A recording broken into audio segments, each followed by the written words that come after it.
하나님의 말씀 보겠습니다. 사도행전 22장 17절로 21절의 말씀입니다. 사도행전 22장 17절로 21절의 말씀입니다. 전 한 절씩 교독하시고 마지막 절은 합독하시겠습니다. 후에 내가 예루살렘으로 돌아와서 성전에서 기도할 때 황홀한 중에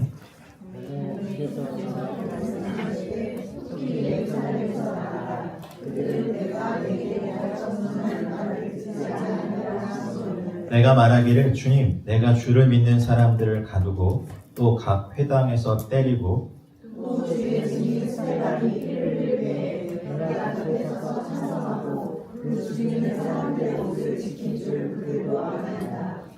나더러 또 이르시되 같이 읽겠습니다. 나더러 또 이르시되 떠나가라. 내가 너를 멀리 이방인에게로 보내리라 하셨느니라. 이번 주에 대선이 있죠. 투표하셨습니까? 하실 것이죠. 네, 꼭 기도하고 보시기 바랍니다. 누가 옳다 그르다 모르겠습니다. 잘. 그러나 주님의 마음에 합한 자는 분명히 있을 걸 믿습니다. 또 여기서 정치적인 발언을 했다가 또 교회가 둘로 쪼개지는 일이 있겠죠. 어떤 왕이 세워지더라도 하나님의 뜻이 이루어지는 것이 더 중요하더라고요. 하나님의 정부, 하나님의 통치가 이 땅에 일어나는 것이 저희 대한민국이 일어나는 축복합니다. 저희가 계속해서 사도행전을 묵상하고 있죠. 특별히 그래서 오늘 주일 말씀은 저도 마음대로 본문을 정할 수 없고 항상 토요일 본문을 정해야 됩니다. 그래서 한참을 묵상했습니다. 여러분 같았으면 이제 이런 말씀을 어떤 말씀을 전하겠습니까? 본문으로.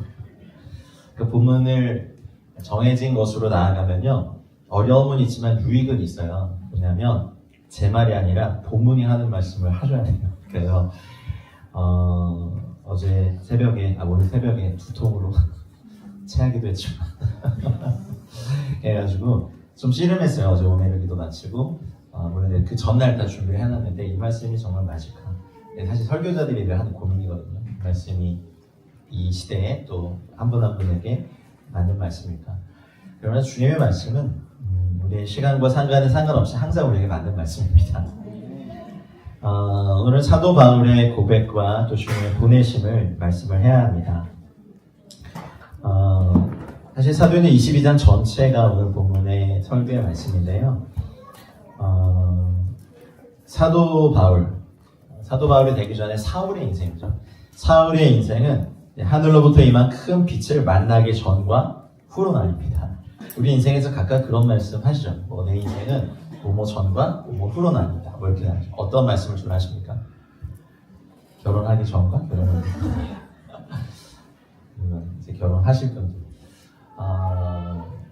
여러분의 인생의 또 신앙의 방향이 성김의 교회를 만나기 전과 후로 나눠지길 축복합니다. 아멘이 적더라도 상관없습니다.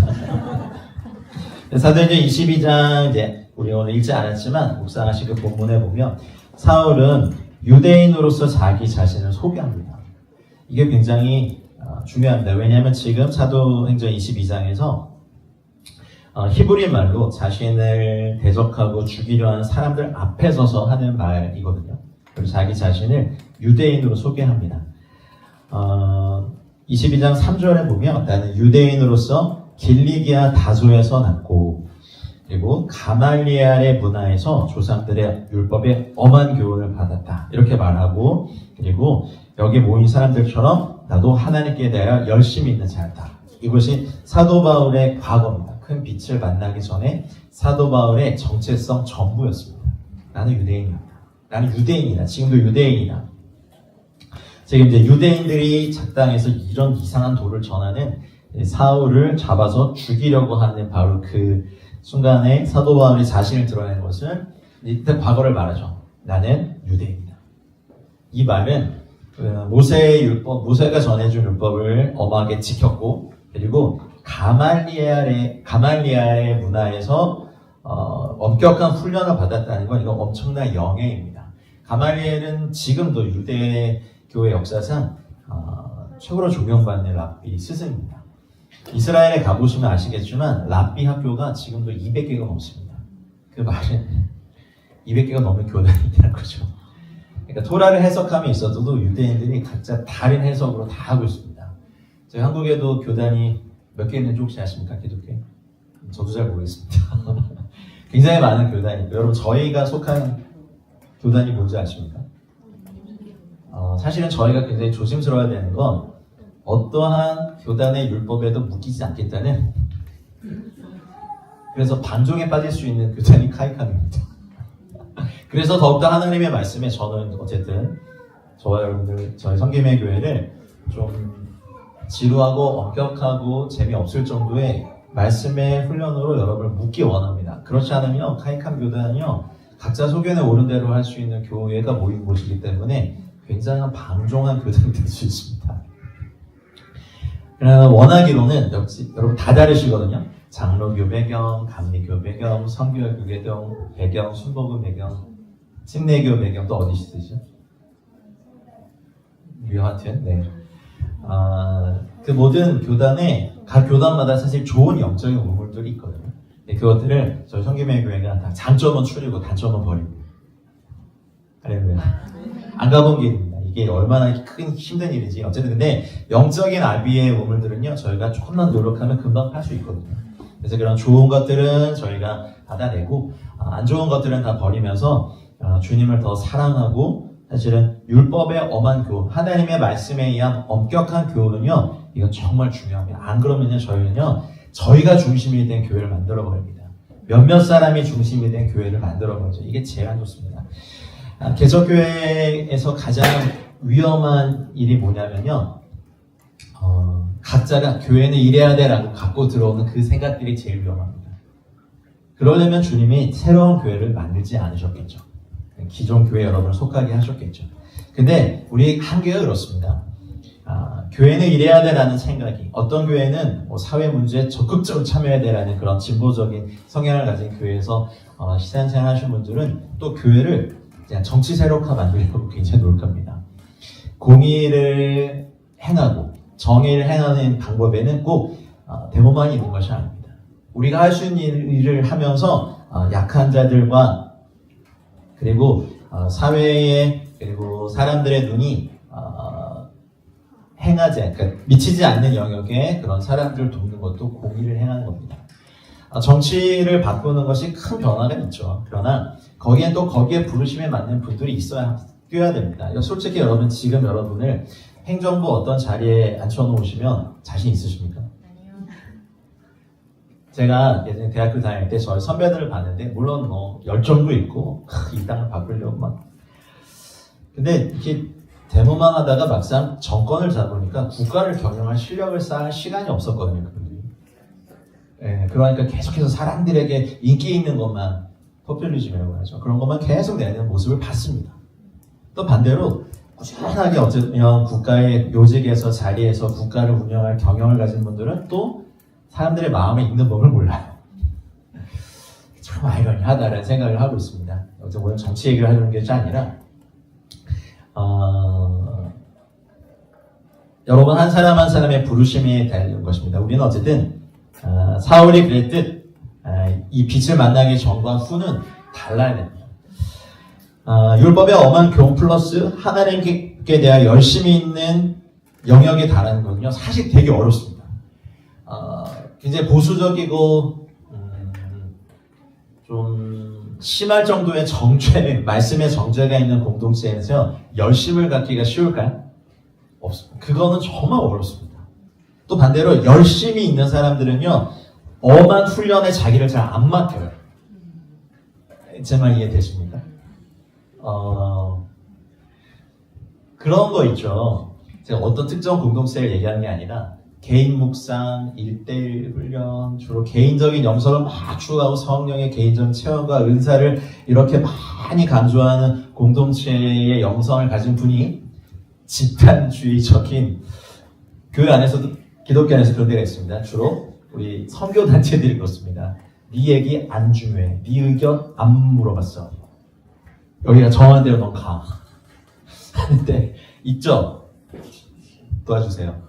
있어요. 공동체도 그런 데 있어요. 리더의 카리스마가 굉장히 강하거나 내가 네 얘기 물어본 게 아니야 이러면서 말 어디 감히 주의 종 얘기하는데 이런 데 있어요. 근데 경험 안 해보셨어요? 저는 이제 그렇게 못해서, 제가 만약 그렇게 한다면, 우리 혹시 아픈가? 그러시겠지. 여러분이 제 말을 들으신 적이 없죠. 알아요. 저도 좀 이렇게 좀 개인적인 게 강했던 사람이어서, 이렇게 잘 못해요. 그러나, 필요해요. 제가 인정은 합니다. 제가 잘 못한다고 해서 필요 없는 게 아니라, 필요합니다. 왜냐하면, 개인적인 게 공동체 전체를 이제 사로잡기 시작하면요, 하나님의 말씀에 순종하지 않아요.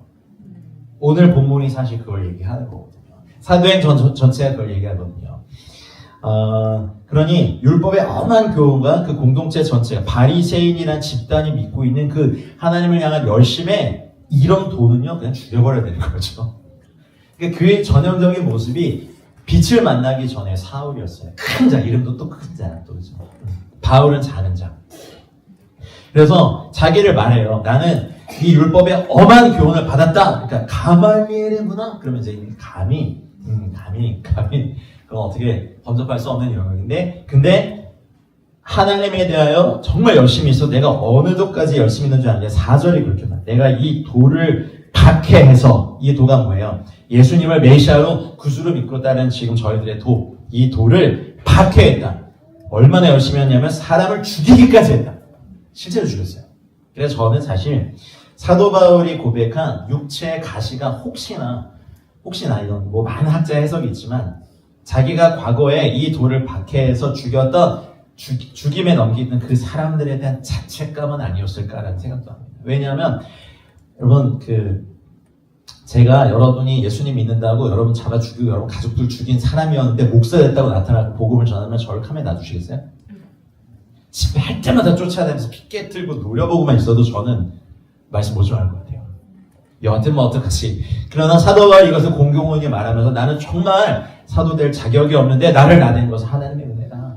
하나님의 은혜가 나를 부르셨다. 그래서 나는 다른 사람들보다 더 많이 노력하고 40에 하나 감한매를 맞아도 되고, 그리고 나는 내 종족이 정말 구원받는다면 내 이름이 생명책에서 지워질 정도가 된다는 간절한 것이 진심이었죠. 근데 어쨌든 과거에는 사람을 죽이기까지 하고 남열을 결박해서 옥에 넘겼었습니다. 여러분 이런 열심으로 살아보신 적 있으십니까? 있으시길 축복합니다. 근데요, 이게 되게 위험해요. 세상에는 보면 강한 힘들이 인류 역사에 몇 개가 있습니다. 그 중에 하나가 저는 어머니의 모성애라고 생각합니다. 여기 어머님들이 계시니까 아시죠? 아닙니까? 자기 사랑이 모성애보다 강하신 분들입니까? 가끔 그런 분들을 만나본 적이 있어요. 내가 애보다 중요해. 엄마보다 그냥 내가 더 중요한 분들이 있으시더라고요. 근데 대부분의 어머님들은 안 그러세요.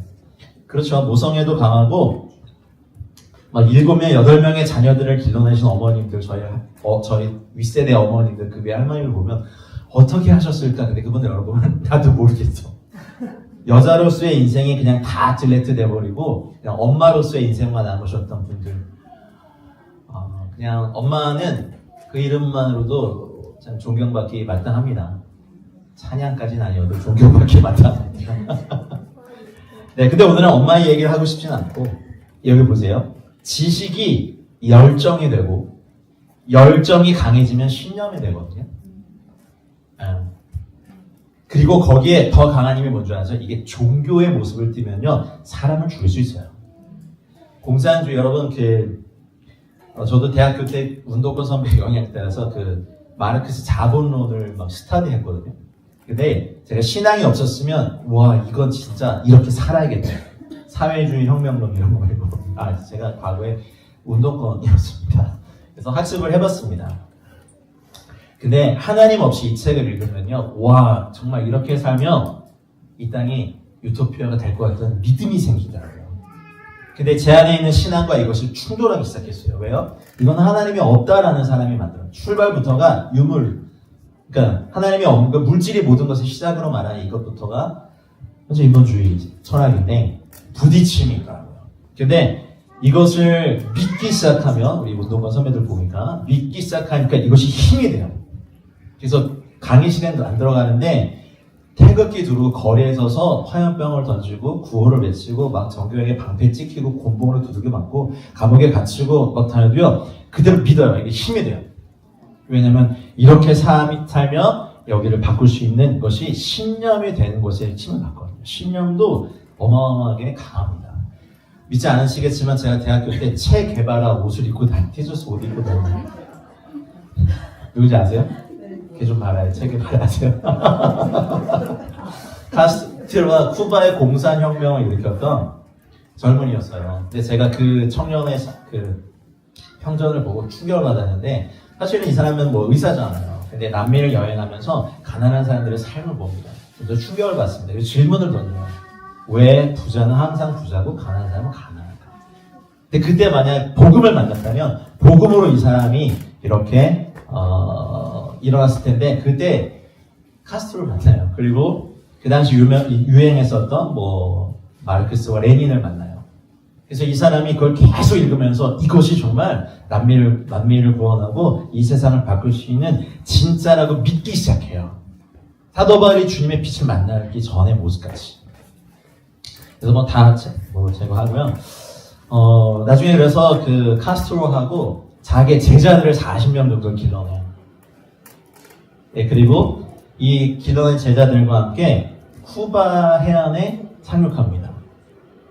근데 코스트가드에 이제 걸려서 그 중에 30명이 사살되고 한 10명이 상륙합니다. 10명이 채 안 되는 인원이 상륙하는데 여러분 그 10명이 안 되는 사람이요 정확히 10년 후에 쿠바의 공산혁명을 일으켰다면 믿겨지십니까?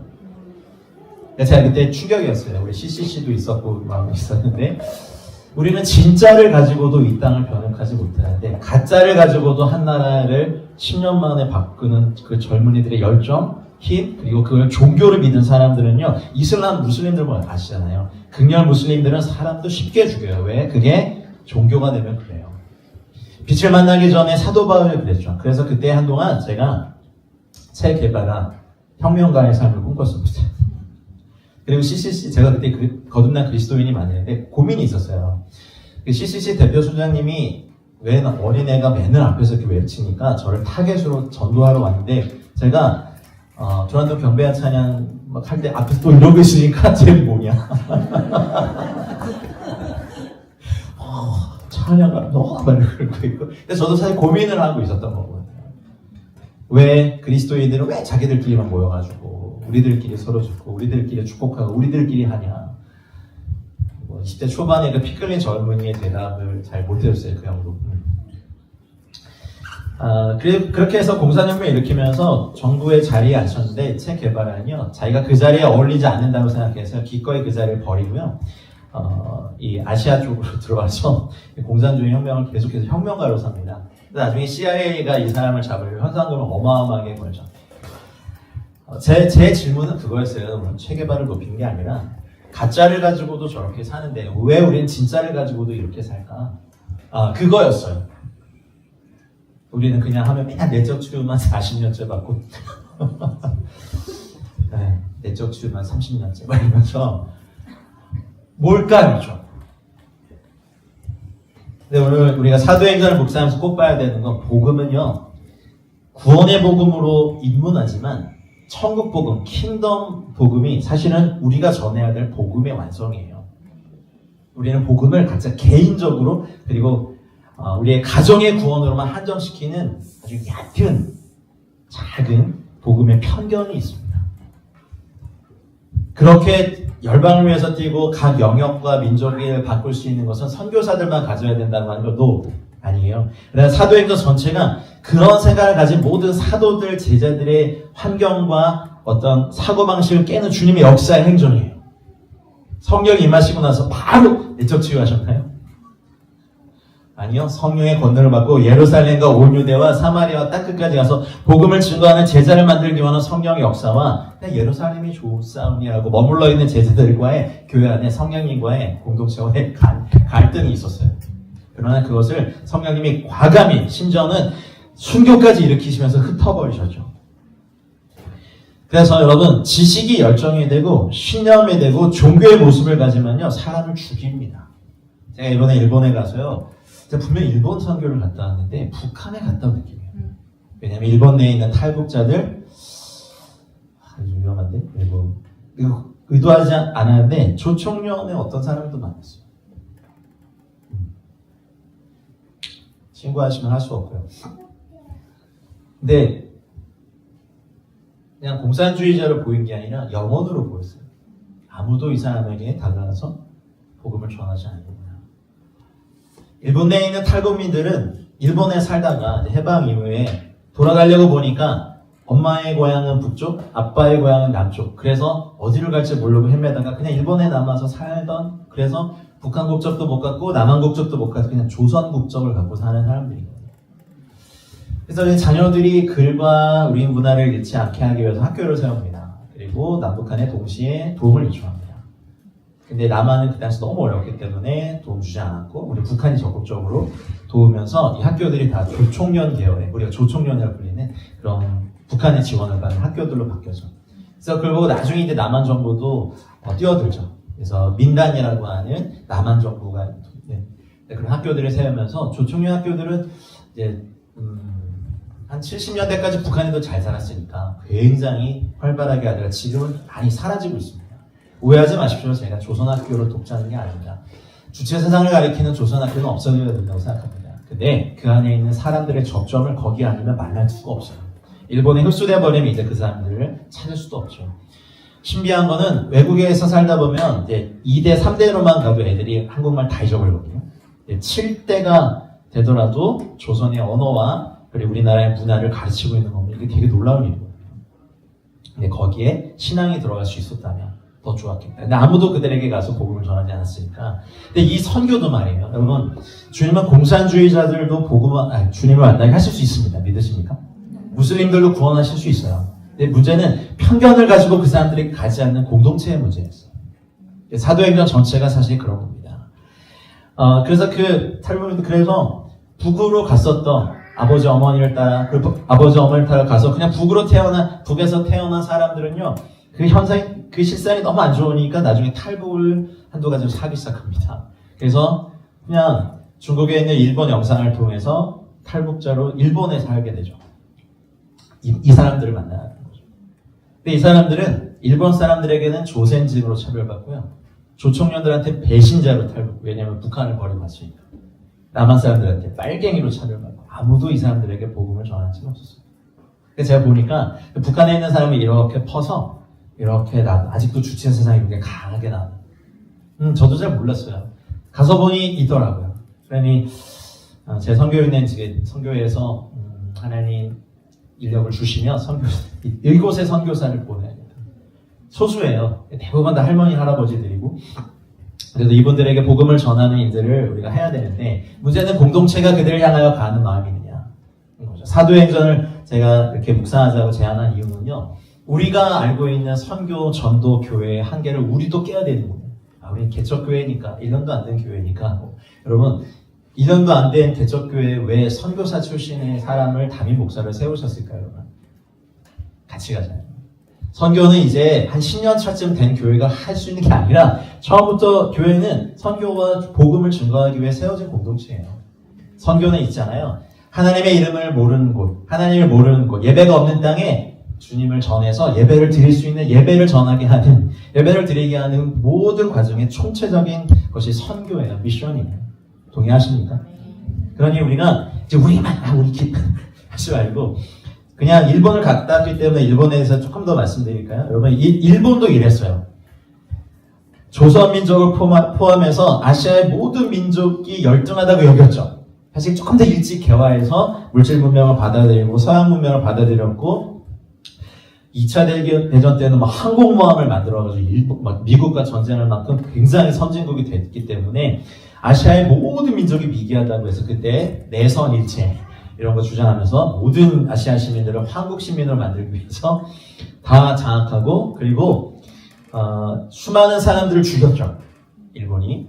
그리고 조직적으로 약탈했죠. 빼앗았죠. 왜곡해갖고 우리 민족의 정체성, 한글, 이름 이런 거 다 빼앗았었잖아요.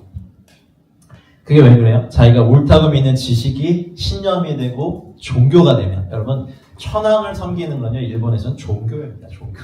그래서 일본 크리스찬들도 아직 어린 믿음이 아직 성장하지 못한 분들은요 교회 오면서 여기 신사에서 이렇게 한번 하고 와요. 저는 안 했어요. 그냥 왔어요.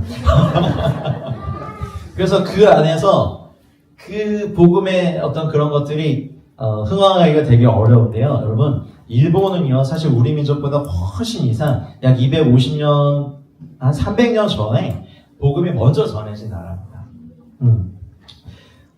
좀 몇 가지 얘기를 드리면 첫 번째 순교자가 이제 1597년에 나가사키에서 26명의 신자를 십자가에 못 박아 순교자를 만든 것이 일본입니다. 그게 이제 시작이에요.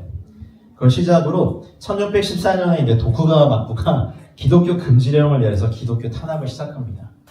그 다음부터 기독교가 지하로 숨어들었고요. 지금까지 무려 30만 순교자를 낸 땅이 일본입니다. 스즈타 감옥이라는 곳에 주로 기독교인들을 많이 이렇게 수감시켰는데 거기 이제 스피노라 선교사가 감옥에서 쓴 서서가 있어요. 제가 읽어드릴게요. 새로운 긴 감옥에는 사람이 간신히 통과할 수 있는 정도의 작은 문이 있고 자물쇠가 채워져 있습니다. 눈, 비를 피할 수 없는 혹독한 환경입니다. 많은 때는 33명이 누울 수도 몸을 움직일 수도 없습니다. 식사는 밖에 떨어진 밥과 소금을 집어먹고 내복이나 겉옷을 밖에서 세탁하거나 햇볕에 말리는 것도 금지된 데다 용변도 감옥 내에서 해결해야 해서 악취가 진동합니다. 또한 우리를 숨겨주다가 붙잡힌 이들이 화형을 당했다는 소식과 함께 우리도 화형을 당할 것이라는 소문이 전해졌을 때 우리는 모두 큰 기쁨과 열기로 차고 넘쳤습니다. 그래서 이렇게 감옥에 갇힌 사람들을 이제 참수형을 하기 위해서 이렇게 올라가는 길이 있는데 거기에 처자 이별 눈물 바위라는 데가 있어요. 거기서 이제 가족들과 이별하고 참수형을 당하러 가는 곳이죠. 친척들과 마지막 이별을 나눴던 장소죠. 그래서 당시에 1319명을 참수했는데 그래서 가족들과 이별하면서 너무 많은 눈물이 흘러서 지금까지 이 끼가 끼지 않는다고 전해져요. 그래서 1319명이 다 참수댕을 당해서 머리 무덤을 따로, 몸 무덤을 따로. 왜요? 부활할까봐. 그렇게 조직적으로 일본이 기독교인들을 핍박한 땅입니다. 우리 나가사키에만 그렇고 이번에 고베에 가보니까 고베가 신의 문이라는 뜻이거든요. 거기에 외국인 선교사, 외국인 묘지가 있다고 해서 깜짝 놀라서 그런 데가 있어요. 가보자고. 그래서 가봤어요. 갔더니 이화여대 설립자 스크랜턴 선교사의 무덤이 거기에 있고 다 비석에 보니까 미셔너리 숨겨져 있구나. 그래서 여기 몇 명이 묻혀 계신 거예요? 2,900명이 묻혀 있어요. 물론 모두 다 선교사는 아니었지만 대부분 다 길길 이렇게 보니까 다 말씀 그리고 선교사역을 하고 또 한국인 선교사님도 계시더라고요. 조선인 목사도 이렇게. 근데 그를 산 꼭대기에서 문을 걸어 잠그고 거기를 가려면 허가를 받고 가야 됩니다. 그래서 겨울에 가면 나뭇잎이 지금 울창에서 보이지 않지만 나뭇잎이 다 잎을 떨어뜨리면요 2,900개의 십자가가 고베시를 내려다 보이네요. 그래서 여러분 일본도 갑시다. 가서 저희 이제 가서 그런 땅입니다. 근데 조직적으로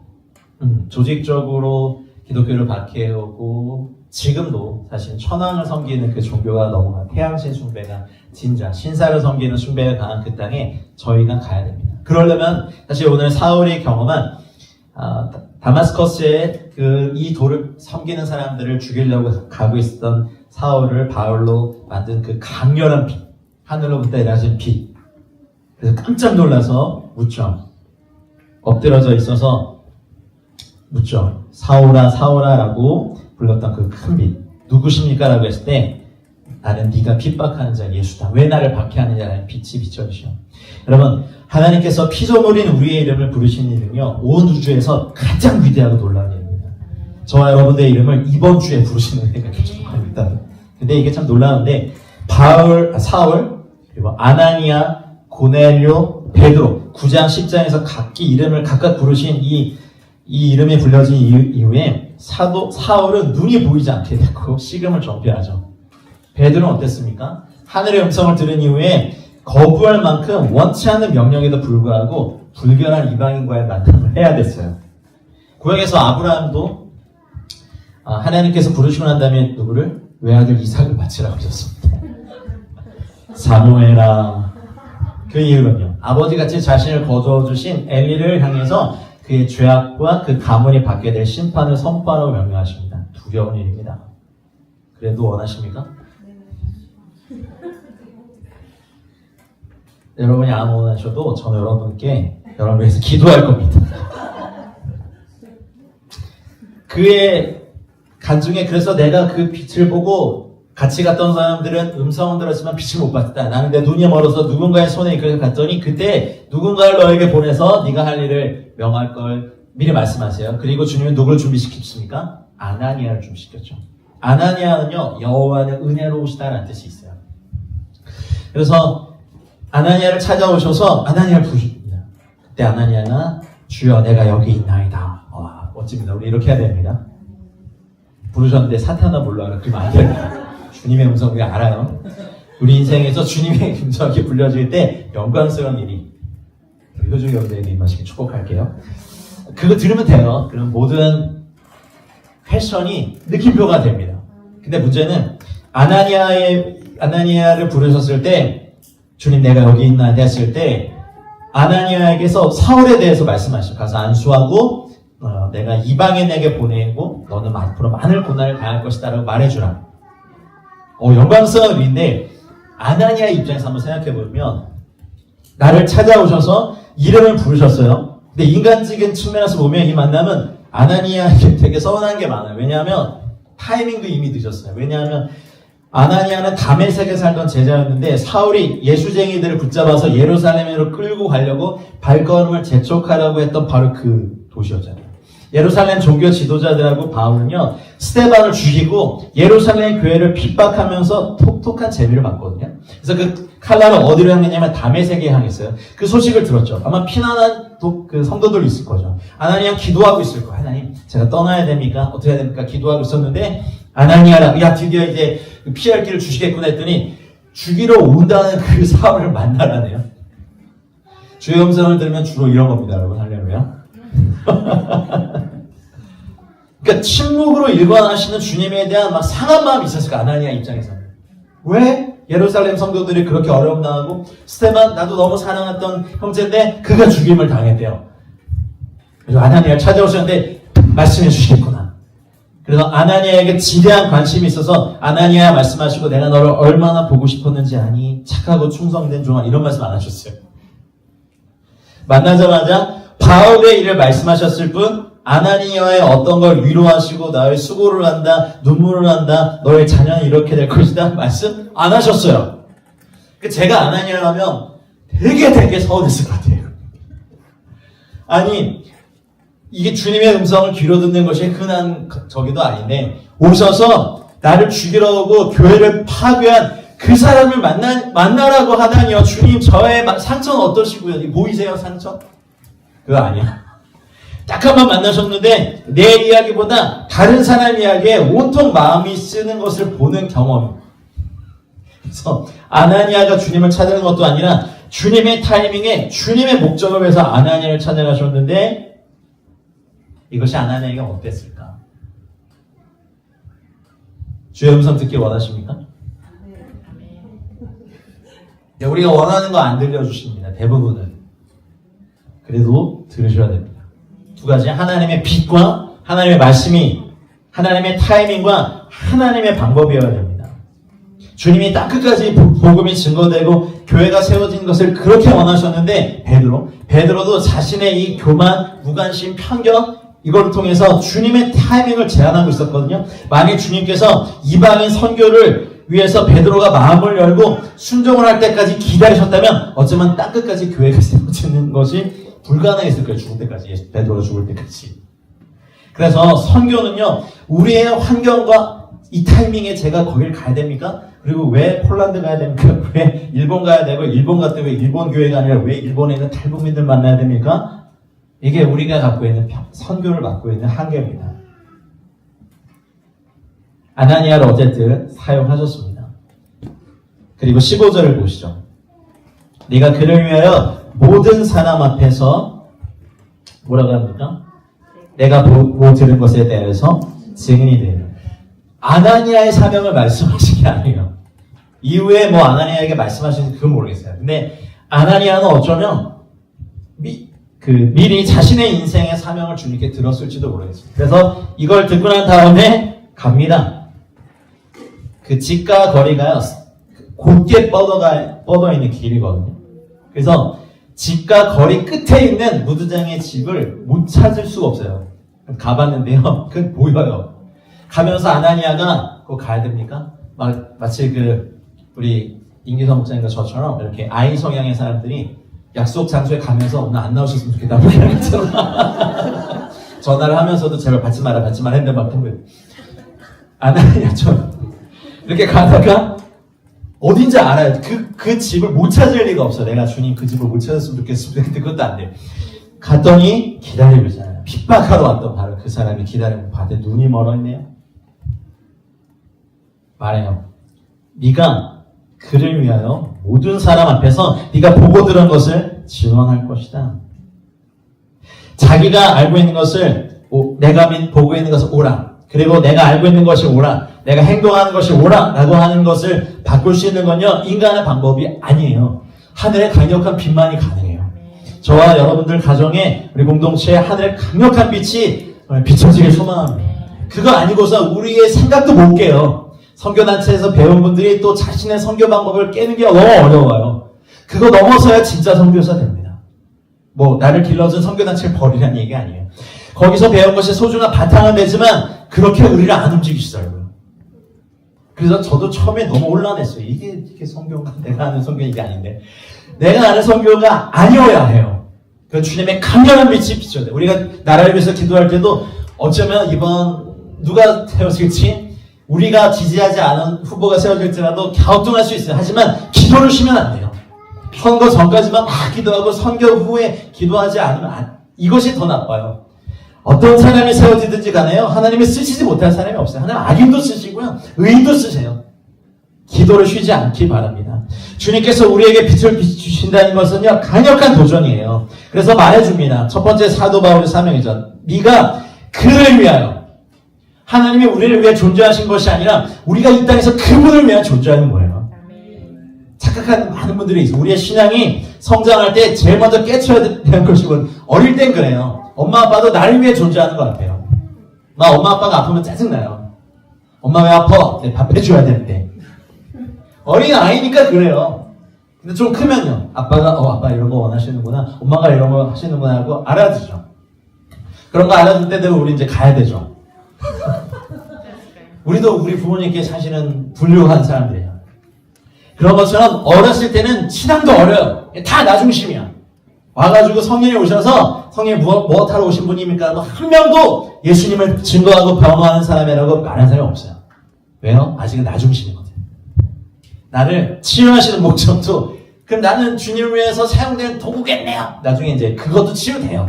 기꺼이 주님 저 같은 사람도 쓰실 수 있으면 감사합니다. 성숙함이라 하죠. 처음에는 그럼 하나님 인간의 고통을 즐기는 매족 이런 말까지 주님께 감히 나중에 주님이 그 입을 쳐버리시겠죠? 근데 어렸을 때 봐주세요. 근데 커서도 그러면 안 됩니다. 나중에는 기꺼이 주의 종이오니 주님의 도구이오니 우리를 사용해 주십시오.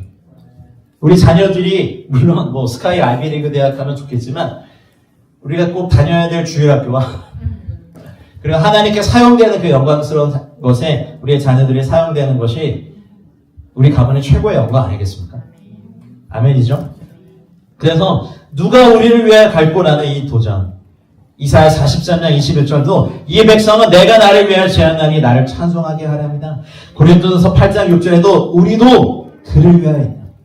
그가 우리를 위해 있는 게 아니에요. 우리가 그를 위해 있는 거예요. 성김의 교회도 주님을 위해서 존재해요. 그래서 오늘부터 우리 신앙도 바뀌어야 됩니다. 우리 그를 위하여 모든 것을 잃어버리고 배설물로 여기는 은혜가 있기를 축복합니다. 주님이 우리를 위해 존재하는 것이 아니라 우리가 그를 위해 창조됐습니다. 이것이 오늘 사도 바울의 사명이자 우리가 배워야 될 사명입니다. 두 번째는 무엇입니까? 모든 사람 앞에서. 내가 전하고 싶은 사람이 있었어요. 사도 바울은 유대인들에게 복음을 먼저 전하고 싶었어요. 이렇게 말씀하실 때 주님, 제가요 예루살렘에서 이 돌을 핍박하는 이 사람 다 제가 간증하고 증언하면 이 유대인들이 돌아오지 않을까요? 그래서 주님께 말씀하셨어요. 스데반을 죽일 때도 내가 바로 옆에 있는 거 이 사람들이 알거든요. 주님, 제가 복음을 조금 더 전하게 해주십시오. 저 자신도 있고 이 사람들이 뭘 고민하는 것도 알고 제 감증도 있으니까 제가 바리새파 출신인 거 아니까 제가 간증하고 제가 증언하면 이 유대인들 돌아올 겁니다. 근데 주님 뭐랬어요? 아니다, 안 들을 거다. 속히 예루살렘 떠나라. 모든 사람 앞에서 범위와 대상을 주님께서 정하셨어요. 우리가 정하는 것이 아니에요. 우리가 하고 싶은 선교와 하고 싶은 나라에 가는 것이 아니에요. 우리 탈북민 앞에서도 조총령에게도 난민들 앞에서도 복음을 증거해야 돼요. 아멘입니까? 오늘 설교 어렵습니까? 근데 곧 그렇게 될 겁니다. 우리의 범위와 대상을 모든 사람 앞에서 사도 바울에게 이렇게 정해줬다면 저희들에게도 주님이 정하신 영이 있을 겁니다. 언젠가 저에게도 그런 걸 요구하신 적이 있어요. 너의 사역의 주권을 내려놔라. 내가 선교사가 원하는 땅, 그래서 제가 사실은 러시아도 그렇게 원했고 일본도 그렇게 원했는데 거기만 빼고 다 보내시다가 왜 올해 2번이나 일본을 가게 하실까? 가서 알았어요. 제가 그때쯤 일본에 갔으면 탈북민이고 이런 사람들 못 봤을 거예요. 일본 교회만 봤을 거고 일본 사람들만 봤을 거예요. 그리고 그때 러시아에 갔었으면 가장 많은 유대인들이 또 이렇게 흩어져 살고 있는 구소련의 러시아권의 그 소련권에 있는 유대인들도 몰랐을 겁니다. 하나님의 때가 있었구나. 하나님의 쓰심에 합당한 그 시기까지 주님이 기다리게 하셨구나. 근데 제게 되게 기분 나쁜 경험이기도 했지만 왜 일본어가 들리고 한자가 읽혀질까? 20몇 년간 일본 한마디도 안 하다가 했는데 일본어가 이제 좀 나오기 시작하는데 이게 되게 기분 나쁜 경험이에요. 아니요, 진짜 기분 나쁜 경험이었어요. 제가 주님께 약간 좀 상처를 받고 아예 안 해요. 일본어 다 버릴 거야 하면서 다 했는데 들리고 읽히기가 싫다. 그 일본어 찬양하는데 날 혼자 하고 있는데 싫다. 그래서 회개했죠. 모든 사람 앞에서 범위와 대상도 주께 정하셔서 그래서 순종하고 가는데 왜 또 탈북민인가? 혹시 또 이번 주에 설교해야 될 본문이 여기여서 그렇지, 내가 그렇지 뭐 회개합니다. 마지막 세 번째 사명은 뭐예요? 보고 들은 것의 증인이 되려는 거죠. 우리는 우리를 증거하는 것이 아니라 우리의 구주이시며 모든 민족의 왕이신 우리 구주이신 예수를 증거해야 됩니다. 그것이 바로 섬김의 일입니다. 믿으십니까? 돈을 많이 모아서 구호물 나눠주고 그것도 이루지만 우리는 자랑하고 증거해야 될 것이 우리 주님이십니다. 주께서 인생의 사명을 말씀해 주셨죠. 그래서 오늘 저와 여러분들에게도 인생의 사명을 말씀해 주실 은혜가 있길 바랍니다. 그 말씀을 정리합니다.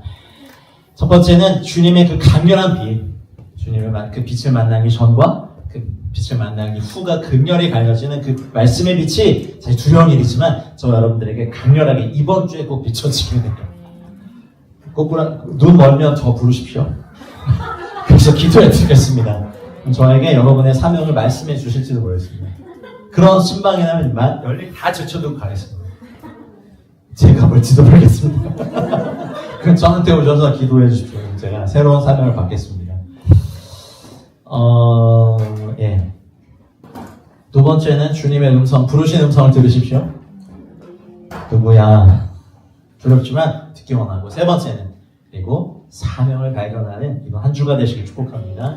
제가 잠깐 기도하고 우리 성찬하겠습니다. 우리 세 가지 그의 빛을 비춰주시고 저의 이름을 불러주시고 주님 인생의 사명을 발견하게 해달라고 이 시간 주님의 존귀한 이름 한번 부르고 우리 성찬에 참여하겠습니다. 기도하겠습니다. 주님 우리 섬김의 교회 모든 분들에게 이 시간 주님의 강렬한 빛을 비춰주시옵소서. 하나님의 말씀의 은혜로 우리를 충만케 도와주시옵소서. 우리 한 사람 한 사람에게 하늘로부터 그 강렬한 주님의 빛을 비추어 주시옵소서. 하늘의 은혜로 충만케 도와주셔서 하나님 은혜 가운데 나아가는 은혜가 있게 하여 주시옵소서. 주님, 우리 한 사람 한 사람에게 우리의 이름을 불러주시옵소서. 그리고 또한 우리의 인생의 사명을 발견하게 하여 주시옵소서. 우리의 인생의 사명을 발견하게 하시옵소서. 하나님 아버지, 우리가 주님을 위해 존재하며 많은 사람, 모든 사람 앞에 서서 우리가 보고 들은 것을 증언하는 이 일이 일어나게 하여 주시옵소서. 우리를 그렇게 이끌어 주시옵소서. 할렐루야, 찬양합니다. 감사합니다. 예수님의 이름으로 기도하였습니다.